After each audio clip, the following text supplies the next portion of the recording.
Assalamualaikum warahmatullahi wabarakatuh. Saya Adika Dwi Tama dari kelas 12 IPS 2 akan menjelaskan tentang pembelahan sel. Yang ke satu ada pembelahan sel secara amitosis.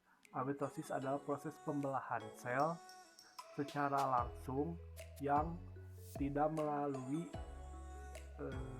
tahapan pembelahan.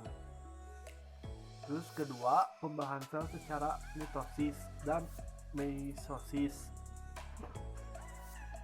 Pembelahan sel secara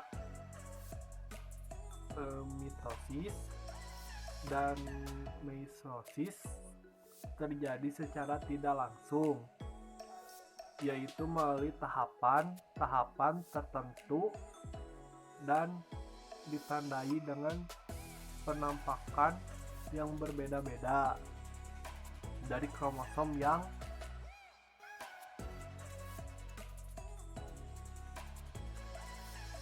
dikandungnya. Pembelahan sel secara mitosis. Mitosis adalah pembelahan sel yang menghasilkan dua sel anak dengan jumlah kromosom yang sama dengan jumlah kromosom sel induknya.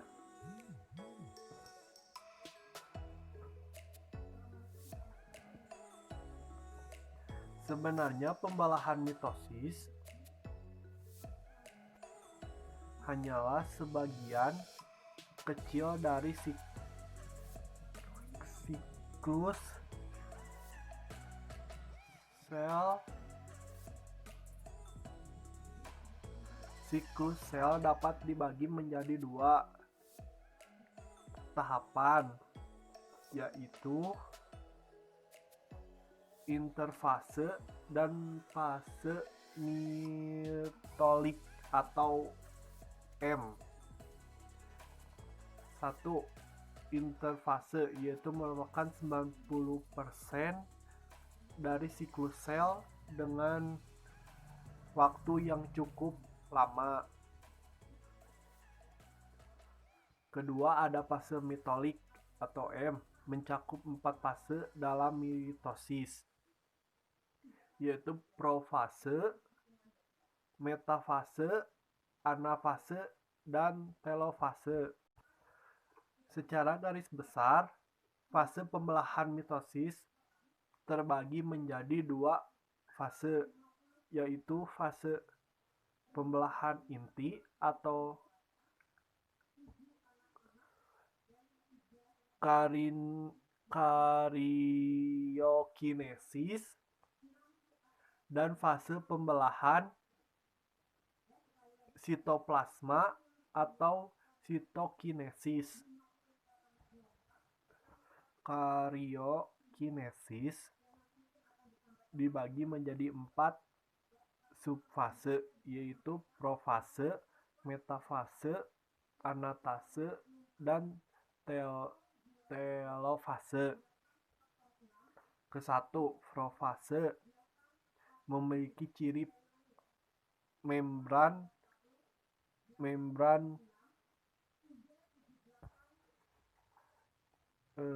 nukleus dan nukleus menghilang, kromosom menebal, sentriomigrasi pada dua kutub yang berbeda, dan spidol pembelahan mulai terbentuk. 2. Metafase memiliki ciri kromosom berada tepat ekuator pembelahan, serta bagian spidol telah berikatan dengan kromatid.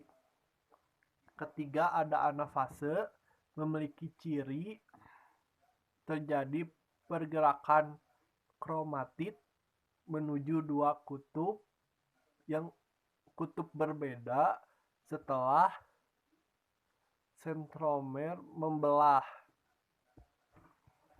Keempat, ada telofase memiliki ciri yaitu inti atau nukleolus dan membran nucleus mulai muncul kembali. Terjadi sitokinesis yang membagi sel menjadi dua sel anak yang identik satu sama lain. Ada meiosis. Meiosis atau pembelahan reduksi adalah pembelahan sel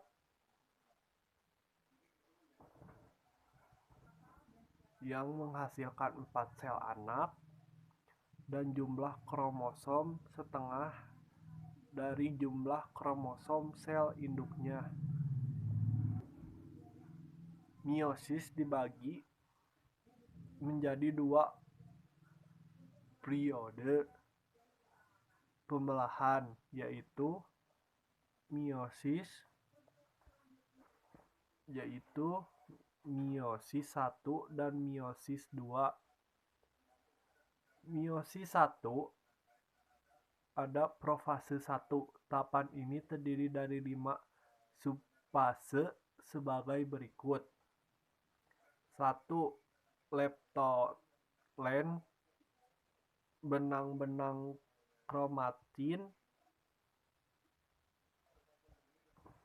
memendek dan menebal, membentuk kromosom.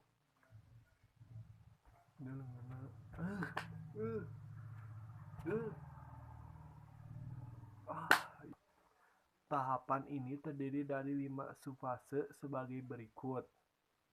1. Leptolen, benang-benang kromatin memendek dan menebal, membentuk kromosom. Homolog. 2. Zigoten, sentrosome, membelah menjadi 2 dan bergerak ke arah kutub yang berlawanan. Sementara itu, kromosom homolog saling berpasangan. 3. Ada pakiten, terjadi duplikasi kromosom. 4. Diploiden, 2 kromosom homolog yang saling berpasangan memisahkan diri. 5. Ada diakinesis, 2 sentriol sampai pada kutub yang berlawanan. Terus ada metafase 1, yaitu kromosom berderet di bidang ekuator, kromosom homolog tetap bergandengan. Terus ada anafase 1, kromosom homolog berpisah dari bergerak ke arah kutub yang berlawanan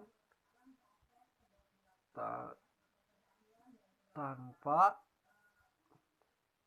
pemisahan sentromer. Terus ada telofase 1, terbentuk membran nukleus. Terus terjadi proses silokinesis atau pembelahan terbentuk 2 sel anak yang haploid. Terus ada meiosis yang kedua. Tahap-tahap dalam meiosis 2 mirip dengan meiosis yang ke-1. Tahapan meiosis 2 sebagai berikut. 1. Ada profase 2. Benang-benang kromatin yang terbentuk kembali pada akhir meiosis 1 memendek dan menebal, membentuk kromosom. Terus selaput inti dan nukleus dalam sel mulai menghilang dan benang-benang spindle menarik sentromer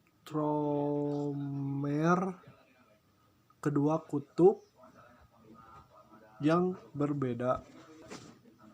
Terus ada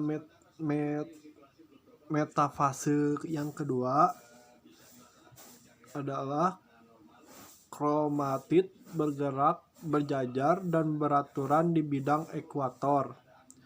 Terus benang spidol menghubungkan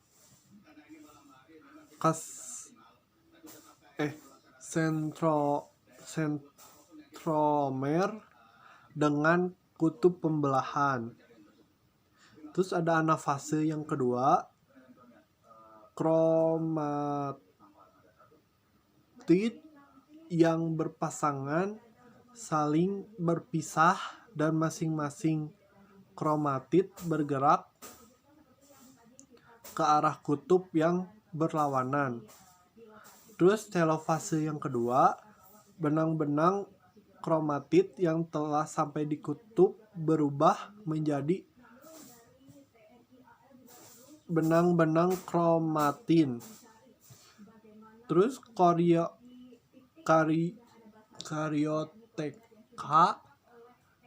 dan nukleus terbentuk kembali. Pada bidang pembelahan terbentuk sekat yang membagi sitoplasma menjadi dua bagian.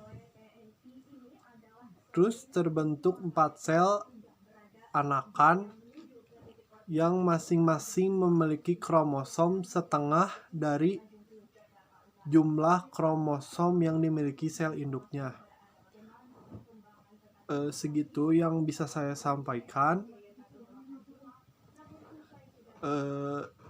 Semoga bermanfaat. Wassalamualaikum warahmatullahi wabarakatuh.